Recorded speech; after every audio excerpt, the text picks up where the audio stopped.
안녕하세요. 피부 좋아지는 상식을 알려드리는 피부과 전문의 송승연입니다. 여드름 흉터 때문에 내원하시는 분들 중 여드름 자국을 흉터로 생각하시는 분들도 많이 계시는데요. 여드름 자국과 흉터가 어떻게 다른지, 또 여드름 흉터는 어떻게 예방하고 치료하는지 얘기해 보려고 합니다. 영상 후반부에 여드름 흉터를 치료하는 방법에 대해서 자세히 설명드리겠습니다. 영상 끄지 마시고 꼭 끝까지 시청해 주세요.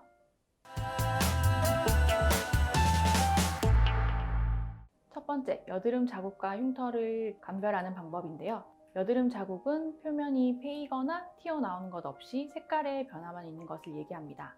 염증 후에 재생 과정에서 혈관이 늘어나서 생기는 붉은 자국, 또 멜라닌 생성이 과도해져서 나타나는 갈색의 색소 침착, 두 가지로 나눌 수가 있습니다.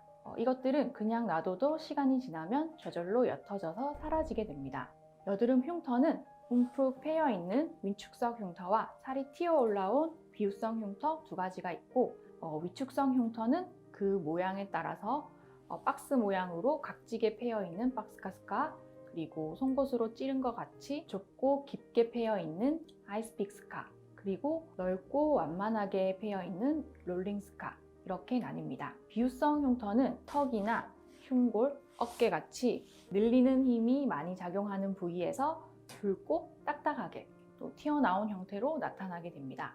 여드름 흉터는 자국과는 달리 시간이 지나도 호전되지 않는데요. 물론 여드름 흉터로 내원하신 분들의 얼굴에 이런 자국과 흉터가 섞여 있는 경우가 많습니다. 두 번째로 여드름 흉터가 왜 생기며 또 이것을 줄이는 방법에 대해서 말씀드리겠습니다. 여드름은 생기더라도 무조건 흉터가 남는 것은 아닌데요. 피부의 단면을 보았을 때 피부는 표피층과 진피층 두 가지로 나눠져 있습니다. 흉터는 염증이 심하고 아주 오래 지속되어서 진피층의 아랫부분까지도 손상되는 경우에 피부가 원래대로 회복되지 못하고 흉터가 생기게 됩니다. 특히 여드름 흉터는 염증의 기간이 길수록 발생 가능성이 높습니다. 그렇기 때문에 그냥 놔둬도 여드름이 없어지니까 하면서 그냥 두기보다 흉터를 예방하기 위해서 여드름을 적극적으로 치료해서 염증 기간을 줄이는 것이 중요합니다.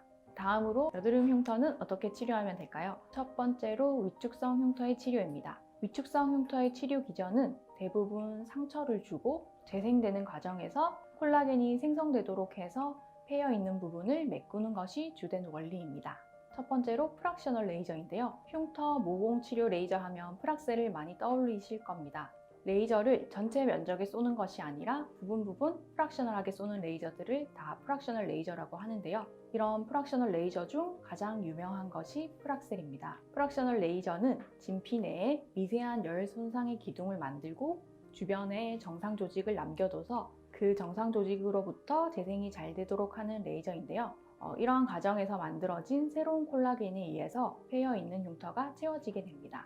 프락셔널 레이저에는 여러 가지 종류가 있고 흉터의 정도나 회복 기간, 피부 타입 등을 고려해서 선택을 하게 됩니다. 두 번째, 숄더링 기법인데요. CO2나 어빔야그 레이저 같이 피부를 깎아내는 레이저를 이용해서 흉터의 가장자리에 각진 부분을 깎아서 흉터를 완만하게 만들어주는 시술입니다. 세 번째는 크로스 요법인데요. TCA라는 산성 물질을 피부에 바르게 되면 염증 반응을 일으키게 되고, 이 염증 반응에 의해서 섬유아세포가 자극을 받아 새로운 콜라겐 섬유를 만들어서 새살이 차오르게 됩니다. 이 기법은 주로 아이스픽스카나 박스카스카에 효과적으로 적용되는데요. 프락셔널 레이저, 숄더링 기법, 크로스 요법 모두 딱지가 생기거나 붉은기가 오래 지속되는 등 어느 정도의 회복 기간이 필요한 경우가 많습니다. 네 번째는 서브시전, 또 한국말로는 진피 절제술이라고 하는 것인데요. 주로 롤링스카에 사용되는 치료법입니다. 흉터의 아래에 진피 내에 섬유밴드가 흉터를 아래 방향으로 잡아당기고 있는 것을 보실 수가 있는데요. 이런 경우 이 섬유밴드를 끊어주면 패여있는 흉터가 위로 올라가게 됩니다. 서브시전의 경우 바늘 또는 캐뉼라, 공기를 이용해서 하는 경우도 있습니다.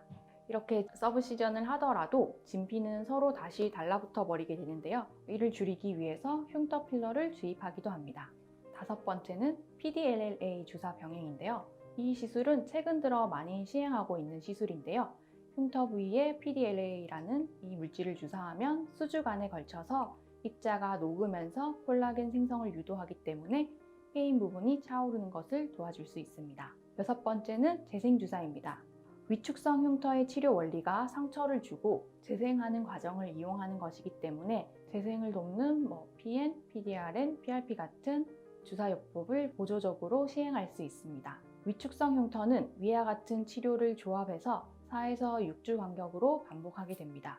흉터가 없었던 것처럼 처음 상태로 돌아가는 것은 어렵지만 꾸준히 치료한다면 많이 개선될 수가 있습니다. 다음으로 비후성 흉터의 치료인데요. 상처 회복 과정에서 콜라겐이 과다하게 생성된 비후성 흉터의 경우 위축성 흉터에 비해서 치료가 쉬운 편에 속합니다. 첫 번째로 트리암시놀론 병변내 주사인데요.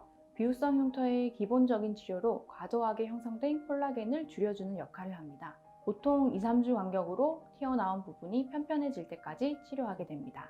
두 번째는 혈관 레이저인데요. 트리암시놀론 병변내 주사는 매우 좋은 치료이지만 반복적으로 시행하다 보면 모세혈관 확장증이 나타나게 됩니다.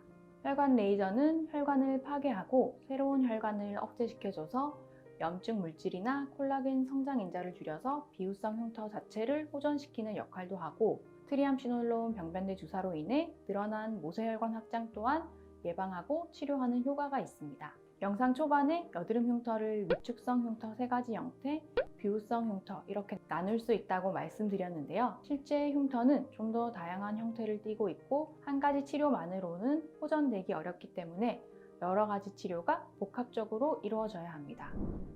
오늘은 여드름 흉터에 대해서 알아보았는데요. 영상이 도움이 되셨다면 좋아요, 구독 눌러주세요. 피부과 전문의 송승연이었습니다. 감사합니다.